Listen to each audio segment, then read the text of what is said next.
खरं आहे खोटं हे देवेंद्र फडणवीसांनी क्लिअर करावं की आयपीओ आणायचा आहे, कसंही करून प्रॉफिटमध्ये बॅलन्स शीट ठेवायची आहे आणि अदानीला महाराष्ट्राचं वीज जे आहे, वीज डिपार्टमेंट, एमएसडीसीएल, जेनको हे सगळं जे आहे ते अदानीच्या घशात घालायचं आहे, असा आमचा स्पष्ट आरोप आहे.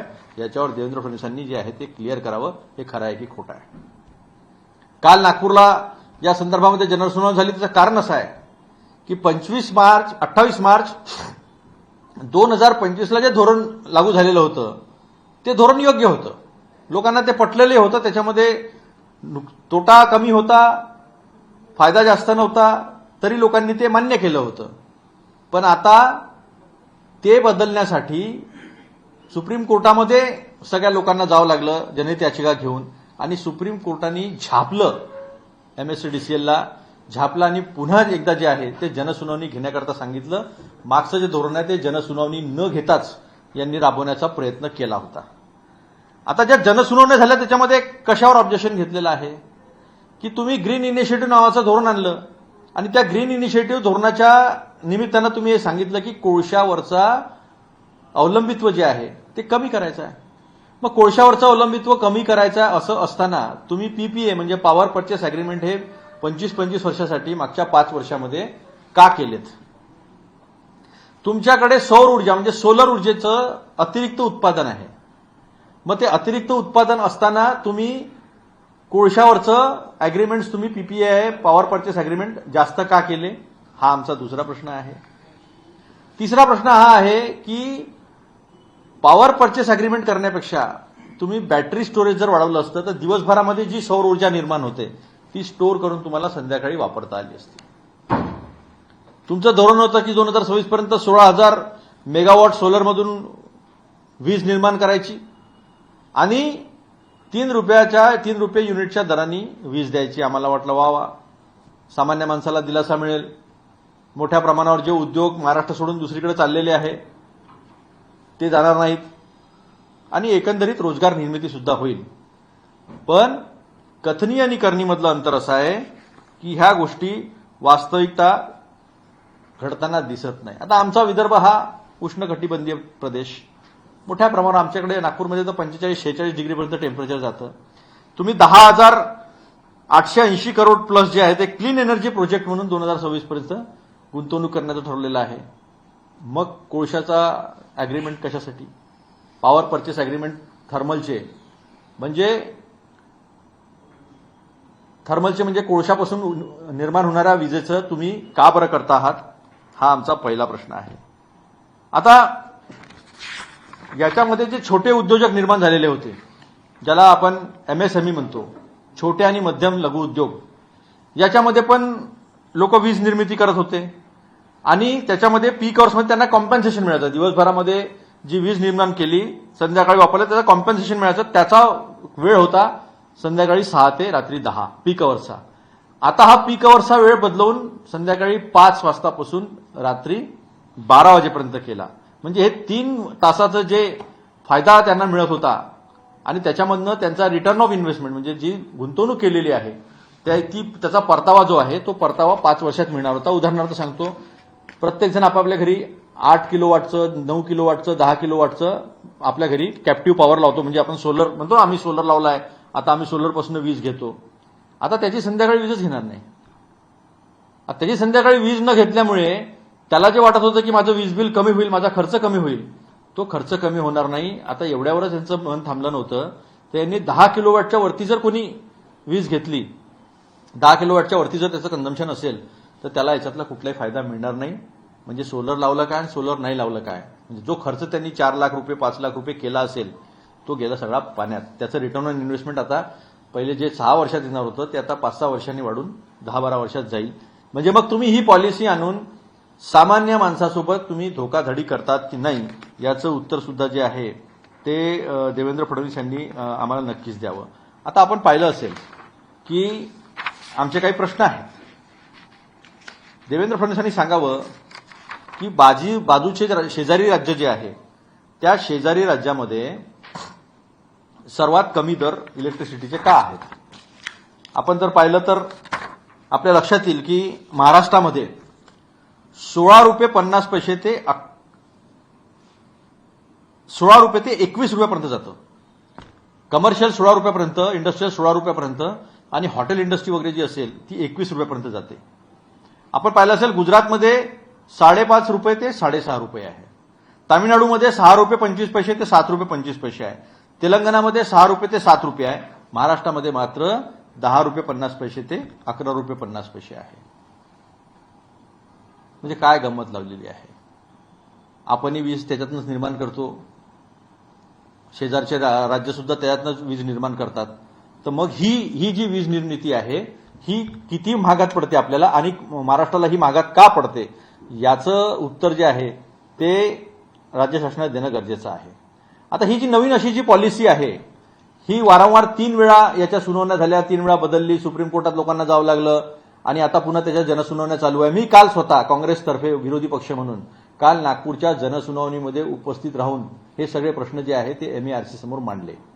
त्यांना मी सांगितलं की तुम्ही कमिशन आहात, तुम्ही कमिशन हा प्रश्न विचारू शकतं की तुम्ही कोळसा कोणाकडनं घेता, तुम्ही पॉवर इक्विपमेंट्स कोणाकडनं घेता, शेजारचे राज्य कोळसा किती रुपयामध्ये त्याच जीव्हीएचा कितीमध्ये घेतात आणि महाराष्ट्र राज्य कितीमध्ये घेतं, पॉवर इक्विपमेंट महाराष्ट्र राज्य कितीमध्ये घेतं याचा आणि शेजार राज्य कितीमध्ये घेतात आणि त्याचा परिणाम जो आहे तो परिणाम वीज निर्मितीवर होतो आणि वीज महाग होते.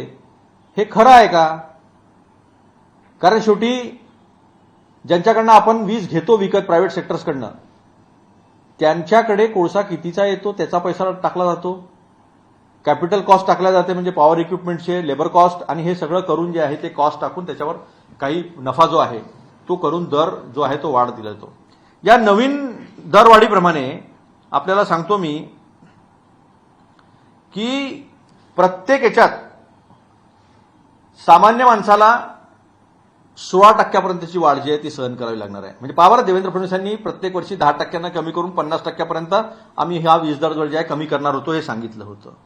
जे वाणिज्यिक आणि औद्योगिक उपभोक्ता 20 किलोवॅटच्या कमीचे त्यांचं हे 16% वाढणार आहे आणि 20 किलोवॅटच्या वरचा वापर करणारे म्हणजे कमर्शियल ज्याला म्हणतो आणि इंडस्ट्रीयल त्याच्यात 18.8% वृद्धी जी आहे ती वृद्धी होणार आहे.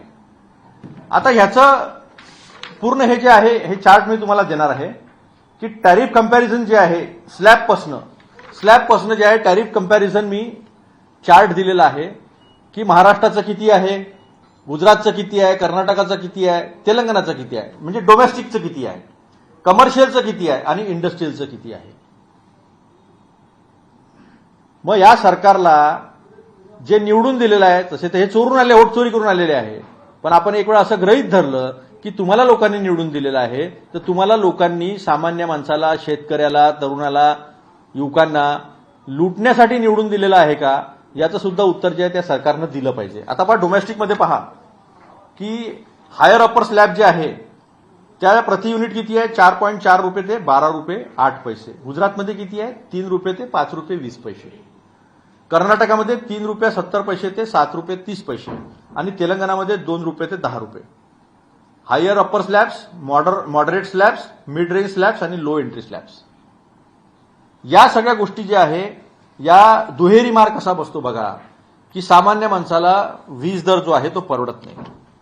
विजेचे छोट्या छोट्या झोपडपट्टीमध्ये सुद्धा आम्ही जेव्हा जातो आणि लोकांशी चर्चा करतो तेव्हा त्या लोकांकडे 5-6 हजाराचं बिल आलेलं असते. पंतप्रधान रोजगार योजना कोणासाठी देतो आपण, पंतप्रधान आवास योजना, ज्यांचं उत्पन्न 8,000 पेक्षा कमी आहे आणि त्यांची बिलं किती येतात, 5,000 6,000 असे बिलं येतात. मग निवडणूक आली की वीज दर हा कमी करावा किंवा 100 युनिटपर्यंत आम्ही फ्री देऊ, 200 युनिटपर्यंत आम्ही फ्री देऊ असं करावं लागतं. शेवटी हे पैसे कोणाच्या खिशात जातात. तुम्ही एकाधिकारशाही प्रत्येक गोष्टीमध्ये अदानीची का आणता, तुम्ही ह्याचे उत्तर का देत नाही की कोळसा तुम्ही कोणाकडनं घेता, त्या कोळशाची ऍक्च्युअल किंमत किती आहे आणि महाराष्ट्र सरकार किती किंमत देतं, आमच्या कंपन्या किती किंमत देतात, MSEDCL, जेनको किती किंमत देतं, पॉवर इक्विपमेंटची किंमत तुम्ही किती देता. मग ह्या सगळ्या हे सगळे जे राज्य आहेत इंडस्ट्रियल राज्य आहेत हे सगळे, या राज्यांमध्ये दर कमी का आहेत आणि आपल्या राज्यामध्ये दर जास्त का आहेत. जो नावलौकिक होता या महाराष्ट्राचा म्हणजे 1995च्या पूर्वी महाराष्ट्र हा एनर्जी सरप्लस स्टेट होतं. आपण दुसऱ्या राज्याला, गुजरातला सुद्धा एनर्जी देत होतो. हे लोक आले, यांनी धिंगाणे घातले, एनरॉनच्या पॉलिसीज पाहिलं असेल, आणि संपूर्ण नियोजन औद्योगिकरणाचं आणि विजेचं यांनी कोलमडून लावलं. ते सांभाळता सांभाळता कुठेतरी रस्त्यावर आलेलं होतं, तर ते काही झालं नाही. यांनी उदय योजना आणलेली होती. आपल्याला माहित आहे उदय योजना, उज्ज्वल डिस्कॉम ॲश्युरन्स योजना.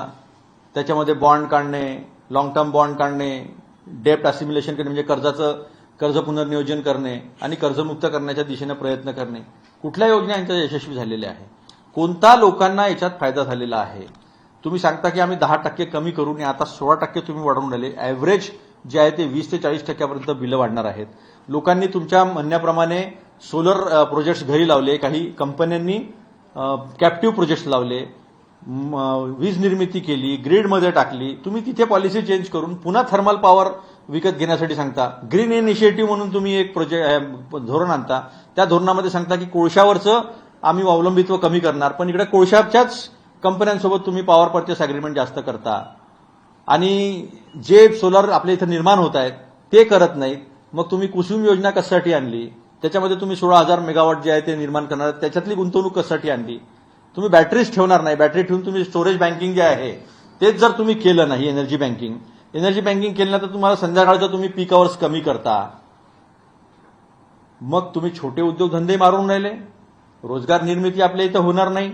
आपल्यातला उद्योग बाहेर चाललेला आहे आणि सामान्य ग्राहक जो आहे त्या ग्राहकाला सुद्धा ही महागाई जी आहे ही सोसावी लागते आहे. सांगा देवेंद्र फडणवीस साहेब, याच्यासाठीच तुम्हाला निवडून दिलं का? अदानीसाठी तुम्हाला निवडून दिलं की सामान्य माणसाच्या भल्यासाठी निवडून दिलं? याचं उत्तर जे आहे ते उत्तर आपण या संदर्भामध्ये द्यावं. आणि हे जी दरवाढ तुम्ही मागितलेली आहे MERCकडे, त्यांच्याकडे सुद्धा जे आहे ते आम्ही मागणी केलेली आहे की तुम्ही अशा पद्धतीचं प्रपोजल मान्य करू नये जे MSEDCLने तुम्हाला दिलेलं आहे. 28 मार्च 2025चं जे प्रपोजल होतं ते सोलरच्या अनुषंगानं होतं. ते तुम्ही छोटे मोठे उद्योगधंदे जे आहेत सोलर निर्माण करतात त्याच्या अनुषंगानं 28 मार्च 2025चं तुम्ही ते धोरण ऍक्सेप्ट करावं. आणि सामान्य ग्राहकाला तुम्ही जो शब्द दिलेला आहे, तुम्ही सांगितलं की तुम्हाला फार ज्ञान आहे, तुम्ही फार अभ्यास करता, तुम्ही सामान्य माणसासाठी झटता, तर मग तुम्ही 16% वाढवून राहिले. 10% तुम्ही दर वर्षाला कमी करणार होते. तर तुम्ही हे 10% वर्षाला कमी करण्याचं आणि 5 वर्षात 50% वीज बिल कमी करण्याचं जे आश्वासन दिलेलं आहे त्याची आम्ही तुम्हाला आज आठवण करून देत आहोत. हे माझं निवेदन जे आहे, काल मी तिथे प्रेझेंटेशन दिलेलं होतं. हे संपूर्ण निवेदन जे आहे काल मी तिथे सबमिट केलेलं आहे MERCला आणि त्याची माझ्याकडे ही पोच आहे. काल तिथे प्रेझेंटेशन दिलं. दुर्दैवाने तिथे कोणीच मीडिया, एवढी जनसुनावणी सुरू होती पण तिथे कोणीही मीडिया नसल्यामुळे आज मी इथे प्रेस कॉन्फरन्स घेतो आहे आणि जनतेचा हिताचा प्रश्न जो आहे तो काँग्रेस पुन्हा उपस्थित करत आहेत. अशा पद्धतीची जर वीजवाढ पुन्हा झाली, हे जर धोरण यांनी राबवलं, MERCने जर ते मान्य केलं, तर आम्ही या सरकारच्या विरोधात रस्त्यावर उतरल्याशिवाय राहणार नाही. याच्यामध्ये सगळेच समतात आहे. सर, आपलं तुम्ही जसं म्हणाला पॉवर इक्विपमेंट राज्य सरकार घेतं, ते नेमकं कोणाकडून घेतं, कुठल्या लोकांकडून घेतं? त्यामुळे तेच तर आम्ही विचारतोय. आमची माहिती अशी आहे की DRIने याच्यामध्ये रेड केली होती 2015-16 मध्ये. तेव्हा असं स्पष्टपणे दिसलं होतं की अदानी साहेब हे चायनामधनं पॉवर इक्विपमेंट घेतात, दुबईमध्ये त्यांचा भाऊ इकडे एक्सपोर्ट करतो आणि त्याचं ओव्हर इन्व्हॉइसिंग होतं. 2 रुपयाची गोष्ट 20 रुपयाला दाखवायची. स्पष्ट आरोप आहे एकदम. थेट चीनमधून दुबई थ्रू आपण चीनमधनं सगळंच घेतो ना. $116 बिलियन, $116 बिलियन डेफिसिट आहे आपला, ट्रेड डेफिसिट सर्वात मोठा. आणि येणाऱ्या काळामध्ये $200 बिलियन अमेरिकेसोबत सुद्धा ट्रेड डेफिसिट होणार आहे. तो भाग वेगळा. ओव्हर इन्व्हॉइसिंग म्हणजे 2 रुपयाची वस्तू 20 रुपयाला. तुम्ही इंडोनेशियामधनं कोळसा आणता, तुम्ही ऑस्ट्रेलियामधनं कोळसा आणता, तो तुम्ही 2 रुपयाचा 20 रुपयाला विकता की नाही विकत घेता की नाही घेत? मागे आम्ही हा प्रश्न उपस्थित केला होता की 12,000 कोटी जे आहे तो फ्रॉड केलेला आहे असाच. आणि त्याच्यामुळे सामान्य ग्राहकाला जी आहे त्याची किंमत मोजावी लागते. छोट्या आणि मध्यम उद्योगांना महाराष्ट्रामध्ये त्याची किंमत मोजावी लागते आहे आणि त्याचा परिणाम सरळ हा इथून उद्योग बाहेर चालले आहे. मला हे सांगा, सारख्याच पद्धतीनं लागते आहे. आणि त्याचा परिणाम सरळ हा इथून उद्योग बाहेर चालले आहे. मला हे सांगा, सारख्याच पद्धतीनं वीज निर्मिती होते ना? सोपा प्रश्न. मग कर्नाटका, गुजरात, तामिळनाडू, तेलंगणा, आंध्र प्रदेश हे राज्य काही मंत्र मारून वीज निर्मिती करतात का? हेही त्याच पद्धतीने करतात. थर्मल करत असतील तर त्याच पद्धतीनं करत असतील. मग त्यांना जर परवडलं नाही, रिटर्न ऑन इन्व्हेस्टमेंट म्हणजे आपण गुंतवणुकीचा परतावा जर आपल्याला 4-5 वर्षाच्या ऐवजी 11 वर्षावर जात असेल तर ते सोलर लावून काहीच फायदा नाही ना. कम्पन्सेशन तुम्ही देत नाही. त्यामुळे हे धोरण जर फसलं तर महाराष्ट्रातनं उद्योगाचं पलायन होईल. उद्योगाचं पलायन झालं तर नोकऱ्या निर्माण होणार नाही. तसंही फक्त विजेचाच प्रश्न नाही आहे, मोदी साहेबांचाही दबाव असतो. वेदांता फॉक्सकॉन पाहिला आपण, बर्ल ड्रग पाहिला आपण, डिफेन्स इक्विपमेंटचा प्रोजेक्ट पाहिला आपण, इंटरनॅशनल फायनान्शियल सेंटर तिकडे घेऊन गेले तेही पाहिलं आपण. या सगळ्या गोष्टी ज्या आहे ह्या महाराष्ट्राच्या हिताच्या विरोधातल्या आहे. आम्ही गुजरातचे विरोधक नाही. गुजरातचा पण विकास झाला पाहिजे, वेगानं विकास झाला पाहिजे, कॉम्पिटिशन झाली पाहिजे गुजरातमध्ये, महाराष्ट्रामध्ये, कर्नाटकामध्ये, तेलंगणामध्ये, आणि मोठ्या प्रमाणावर उद्योगधंदे झाले पाहिजे.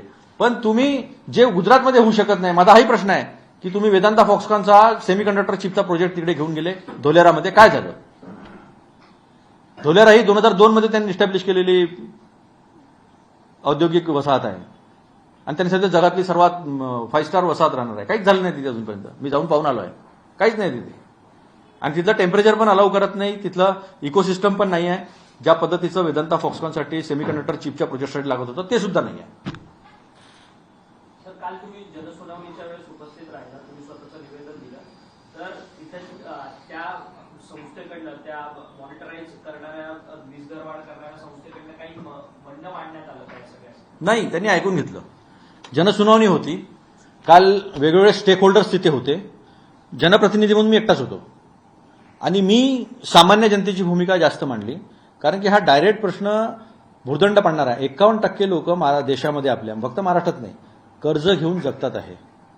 वेगवेगळ्या गोष्टींसाठी लोकांना कर्ज काढावं लागत आहे. जवळजवळ 30% सोनं लोकांनी सोने तारण केलेलं आहे. आणि अशा परिस्थितीमध्ये ही जर वीज दरवाढ लादली यांनी तर किती मोठं नुकसान होईल. मग यांची ही नैतिक जबाबदारी आहे की तिकडे स्वस्त वीज का आणि इकडे महाग का.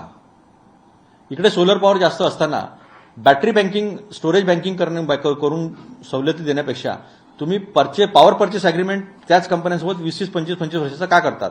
मग तुम्ही ग्रीन इनिशिएटिव्हमध्ये धोरण कशाला आणलं की तुम्ही कोळशावरचं अवलंबित्व कमी करणार आहे? हे कॉन्ट्राडिक्शन आहे ना.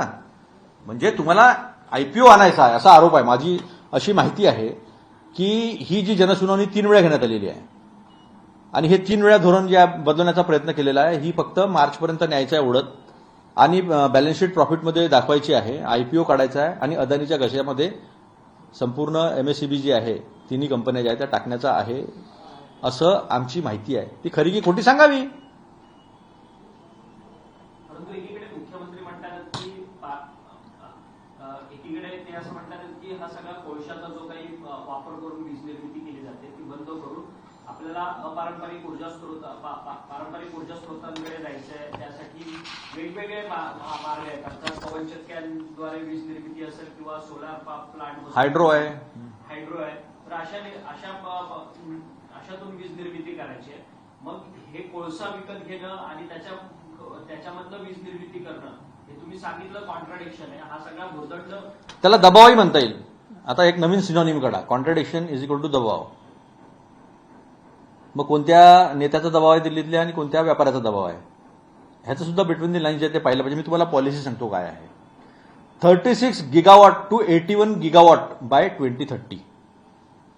याच्यामध्ये 45 गिगावॉट म्हणजे 53% हे नवीनीकरणीय ज्याला आपण म्हणतो, म्हणजे सौर ऊर्जा असेल, हायडल असेल, विंड असेल, अशा वेगवेगळ्या. आता विंड आणि ते हायडल वगैरे एवढं आपण नाही पकडलं पाहिजे, कारण सोलरच जास्त कॅप्टिव्ह आहे. सोलरमध्ये तुमचा ट्रान्समिशन लॉस कमी होतो.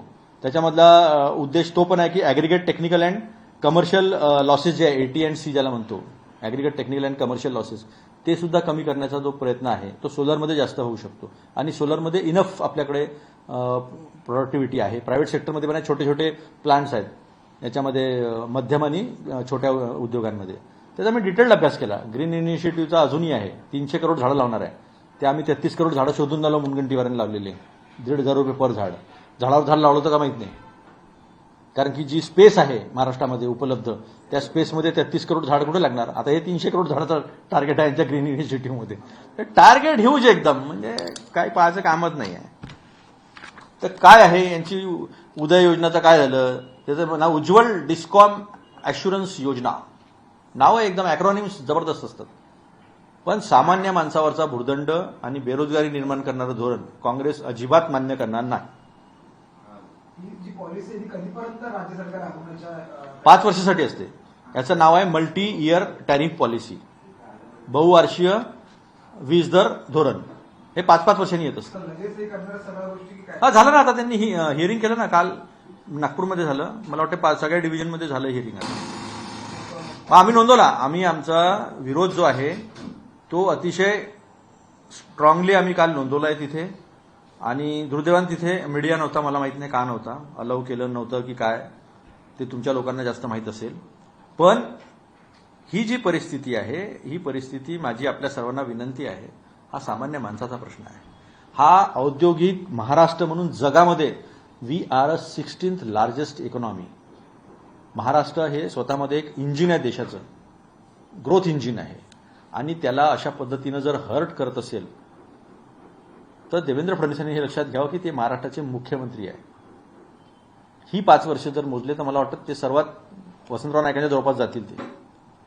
ही संधी ते जर गमवत असतील तर महाराष्ट्राने त्यांच्यावर विश्वास का ठेवला, असा पश्चाताप महाराष्ट्राच्या जनतेला झाल्याशिवाय राहणार नाही. सर, वेगळा राजकीय प्रश्न आहे. खरं तर चंद्रपूर महानगरपालिकेमध्ये सगळ्यात मोठा पक्ष म्हणून काँग्रेसचा उदयास आलेला होता.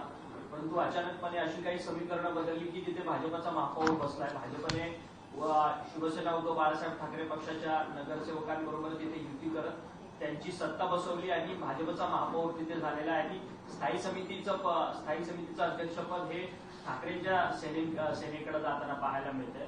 हे या नवीन समीकरणाला कशा पद्धतीने पाहताय? असं की आमचा एकतरी नगरसेवक गेला का? आमचे 27 आहे, आम्हाला 31 मतं पडलेत. आमच्यासोबत देशमुखांची जी आघाडी होती त्यांचे 3 आणि 1, म्हणजे 27 आणि 3 30 आणि 1 31 असे आमच्याकडे सदस्य आहेत. वंचित बहुजन आघाडीने आम्हाला का सपोर्ट केला नाही आम्हाला माहित नाही. पण बीजेपी ही एमआयएम है और एमआयएम ही बीजेपी है, हा माझा आरोप कायम आहे. अचलपूर, आकोट, अमरावती, अकोला आणि आता चंद्रपूर तटस्थ राहिले. तर आमच्या सुधीर भाऊचं 1000 कोटीचं घर आहे असं लोक म्हणतात. त्यांच्या फार्म हाऊसमध्ये, फार गरीब होते ते, 3.5 एकरची शेती होती त्यांच्याकडे, असं ते मला म्हणाले होते एकदा ऑन एअर टीव्हीवर. त्यांचा फार्म हाऊसवर वेव पूल वगैरे आहे असं म्हणतात, कोणाला जाण्याची परवानगी नाही आहे. मी म्हटलं आम्ही तुमचे लहान भाऊ आहोत, आम्हाला एकदा पिकनिक तर करू दे तुमचे. नाही म्हणले ते. म्हटलं काय, तर ते सुद्धा कोट्यावधी रुपयाचा फार्म हाऊस आहे असं तिथे अनेक आरोप झालेले. असो ते त्यांचा ते व्यक्तिगत आहे. पण पैशाचा प्रचंड भडीमार, सत्तेसाठी कोणाशीही युती, आणि जे सांगतात की आम्ही हिंदू राष्ट्र निर्माण करणार आहेत ते एमआयएम सोबत 5-5 ठिकाणी बसतात. एका ठिकाणी योगायोग, एका ठिकाणी स्थानिक निर्णय, असं मानू शकतो आपण. 5-5 ठिकाणी स्थानिक निर्णय होऊ शकतात का? म्हणजे या देशामध्ये धर्मांधता पसरवून तुम्ही तिकडून हिंदूंना वाईट बोला, आम्ही इकडून मुसलमानांना वाईट बोलतो, आणि याच्यात आपण निवडणुका काढायच्या. मग हे वीज दराचे प्रश्न, बेरोजगारीचे प्रश्न, महागाईचे प्रश्न, लॉ अँड ऑर्डरचे प्रश्न, महिला सुरक्षेचे प्रश्न, याच्यावर चर्चाच झाली नाही पाहिजे. त्यामुळे हा चंद्रपूर पॅटर्न वगैरे काही नाही आहे. शेवटी देवेंद्र फडणवीसांना मुनगंटीवार आणि किशोर जोरगेवार यांना सांगावं लागलं की तुम्ही गप्प बसा. आता त्यांच्यामध्ये मारामाऱ्याच व्हायच्या राहिल्या होत्या. ते आम्हाला सांगतात प्रत्येक घरामध्ये भांडे असतात, वाजतात. ठीक आहे, आमच्या इथे पण थोडंफार कमी जास्त आहे, असं नाही आहे, असं नाही आहे, आम्ही अमान्य करणार नाही. पण आपलं ठेवायचं झाकून आणि दुसऱ्याचं पाहायचं वाकून, हा धंदा बंद करा म्हणतात बीजेपीला. उद्धव ठाकरेंचा पक्ष भाजपसोबत या सगळ्या निवडणुकीत, त्यांचं उत्तर आता उद्धव ठाकरे साहेबांचे पक्ष देतील. पण आम्हाला सांगितलं होतं की आम्ही एकतर काँग्रेससोबत जाऊ किंवा आम्ही विरोधात बसू.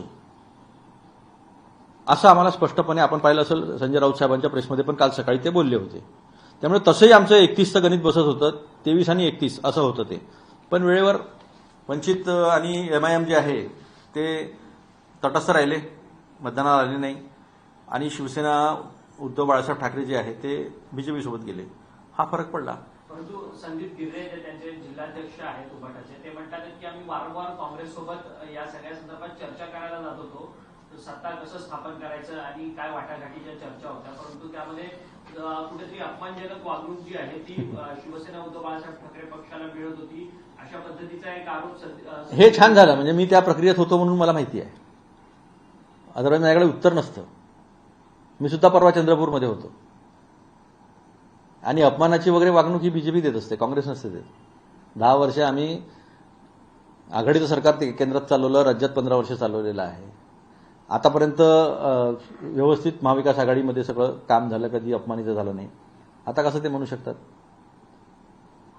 त्यांना उपमहापौर आणि स्थायी समिती हे ठरलेलं होतं. रात्री तुम्ही वडेट्टीवार साहेबांच्या घरून गेले नागपूरवरनं. तर आता तो उगाळण्यात काही अर्थ नाही आहे. पैशाचा वापर, दबाव, आम्ही तुम्हाला इतके कामं देऊ, केंद्रामध्ये आमचं सरकार, राज्यामध्ये आमचं सरकार, आणि BJPची विकासाची व्याख्या ही म्हणजे तू आमदार आहे ना, तू आमच्यासोबत ये, तुझा विकास होईल. तू नगरसेवक आहे ना, तू आमच्यासोबत आहे, तुझा विकास होईल. जनतेचा विकास म्हणजे भाजपच्या विकासाची संकल्पना नाही. तू आमदार आहे, तू आमच्यासोबत आहे, तुझा विकास. आमदाराचा विकास, नगरसेवकाचा विकास, व्यक्तिगत विकास म्हणजे विकास. आणि तो होताना दिसतो आहे. बघा ना तुम्ही डिफेंडरच्या गाड्या.